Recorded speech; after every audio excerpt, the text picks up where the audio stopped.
ጉዞ በሙዚቀኝነት በመጓዝ ከነ ጥላሁን ገሰሰ ከነ መሐሙድ አህመድ ከነ ፀሐዬ ዮሐንስ እና ከሌሎች ከ50 በላይ ከሆኑ አርቲስቶች ጋር በጋራ በመሆን የኢትዮጵያን ሙዚቃ በዓለም መድረክ አስተዋውቋል። የዛሬው የአዲስ አበባ ዩኒቨርሲቲ የ49ኛ ሳምንት የአንጋፋ የኪነ ጥበብ ድግሳችን የክብር እንግዳ የምንወደው የምናከብረው ድምፃዊ ንዋይ ደበበ ወደ መድረክ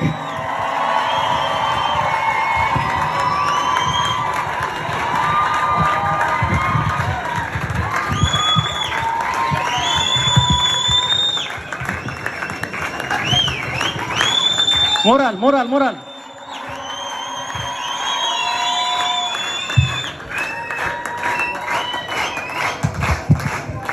ድምፃዊ ንዋይ ደበበ የታሪክ መዝገብና የታሪክ መዝገብ ነው። ግን የታሪክ መዝገብን እንድመዘግብ እግዚአብሔር ምን ብሎ እንደነገረኝ አላውቅም።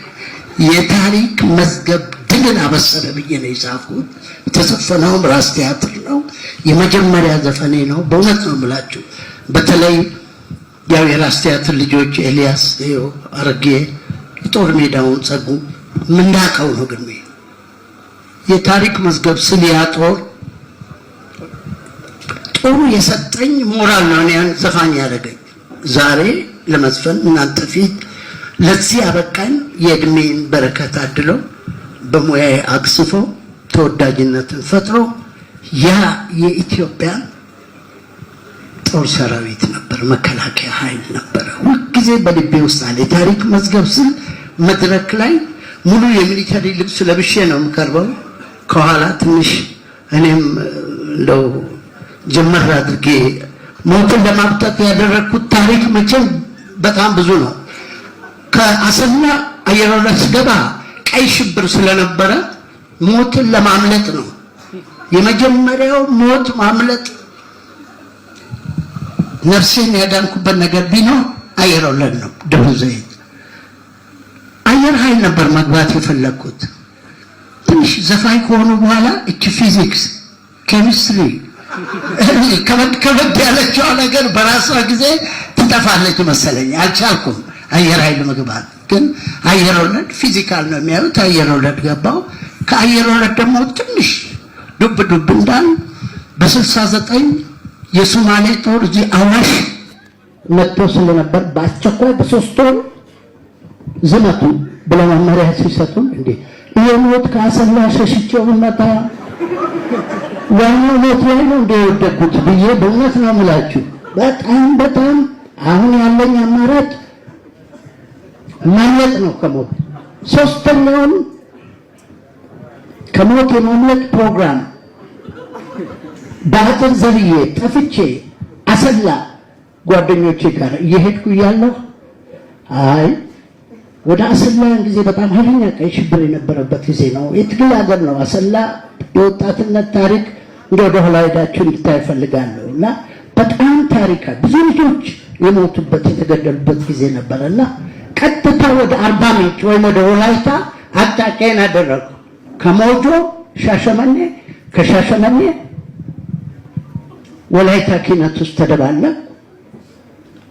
እዛ ገብቼ ደግሞ ኪነት ስሰራ የደቡብ ውስጥ የቀይ ሽብር ኃላፊ ሆነው አሊ ሙሳ አምስት ሰው እየረሸነ መጣ ብለው ሲሉ ማምለጥ አለብኝ። የሶስተኛው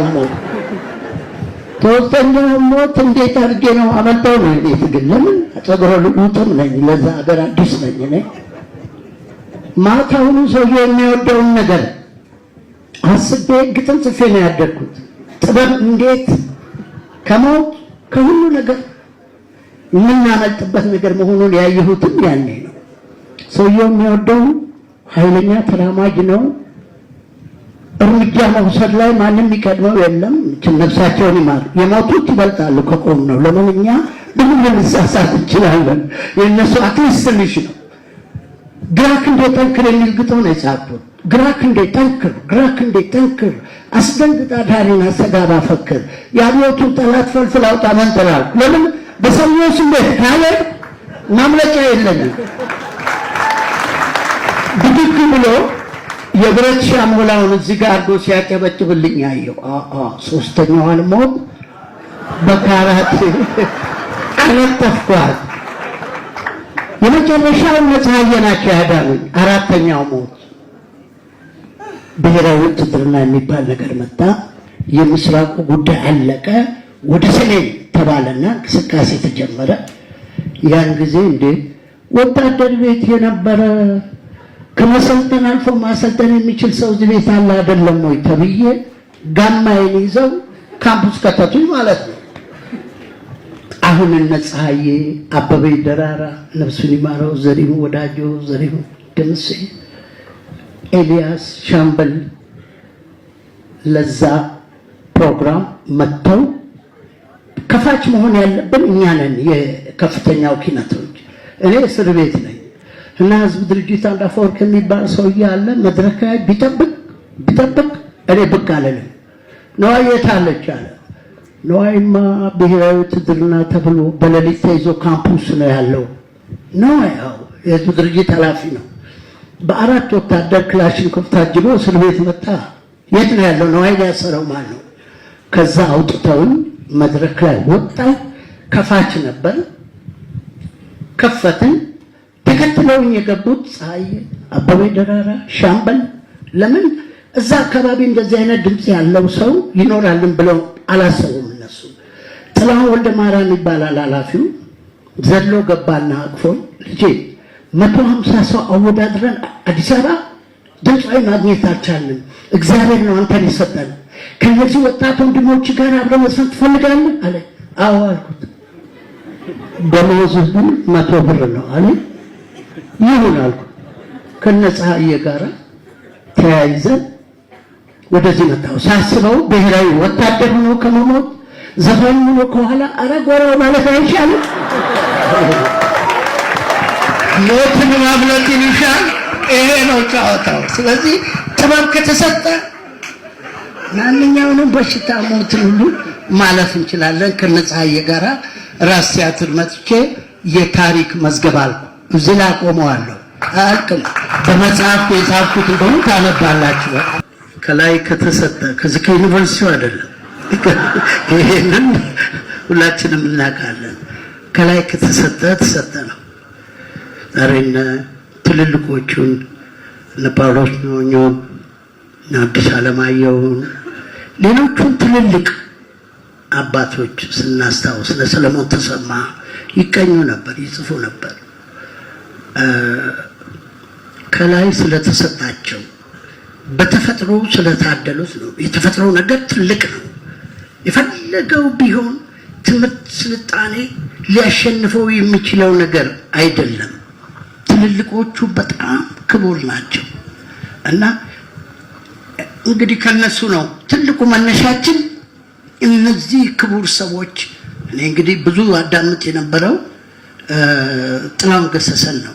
ጥላሁን ገሰሰ የኛ ጆሮ ለሙዚቃ ከተከፈተበት ጊዜ ጀምሮ አክቲቭ የነበረ ሰው ነው። ቡዜ፣ ሂሩት በቀለ እንዴት አድርገን ውስጣችን ነው ያሉት ነው የምላችሁ። በጣም በጣም እንደሆነ እነሱን አይተን ነው እንግዲህ ከዛ ነው የተነሳ ነው ብዬ ብነግርህ ተመልሰዋል ብዬ እኔ አልዋሽም። ለምን በዋሽ አብረውኝ የነበሩ ወንድሞቼ ምስክር ናቸው። በከፍተኛ ውስጥ፣ በቀበሌ ውስጥ፣ በብሔራዊ ቲያትር፣ አገር ፍቅር፣ ራስ ቲያትር ሀገር ነው ትልቁ ህልማችን። ሀገርን ማዳን ነበር በዛ ጊዜ።